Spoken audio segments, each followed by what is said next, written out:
BRS ప్రభుత్వం ఉండగా Israel కించి ఆ పరికరాలను అంత పెద్ద ఎత్తున ముఖ్యమంత్రికి తెలియకుండా వచ్చే సందర్భం ఉంటుందా? ఆ పరికరాల ద్వారా ఫోన్ ట్యాపింగ్ చేసి బ్లాక్మెయిల్ చేసి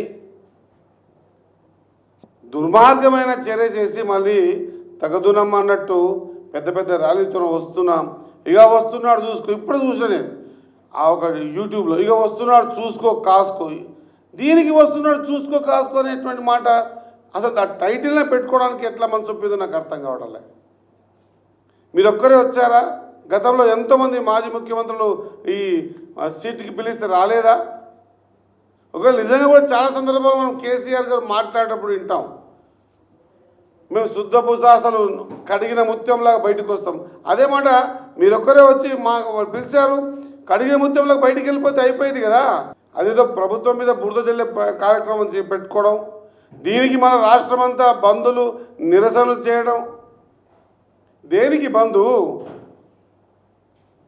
కేసీఆర్ గారి మీద ఏమైనా అభాండాలు వేశారా? ప్రభుత్వం ఏమైనా కక్ష సాధింపు చర్య చేసిందా? అదేం లేదే. ఇంతకుముందు పట్టుబడి ఆయన ఎందుకు అమెరికాకు పారిపోయాడో, ఆయన పిలిపించిన తర్వాత ఆయన ఏం చెప్పాడో, ఎవరెవరి పేరు చెప్పాడో, మరి కాంగ్రెస్ ప్రభుత్వం ప్రజాప్రభుత్వం వచ్చిన తర్వాత ఇవన్నీ డిస్కులన్నీ కూడా అడవులలో దొరికినాయి, మూసి నదిలో దొరికినాయి. మరి డిసెంబర్ 4 రోజు ఎందుకు సీసీ కెమెరాలు బంద్ అయినాయి? ఏం జరిగింది? ఈ ఉదంతమంతా ప్రజలకు తెలియాల్సిన అవసరం ఉందా లేదా?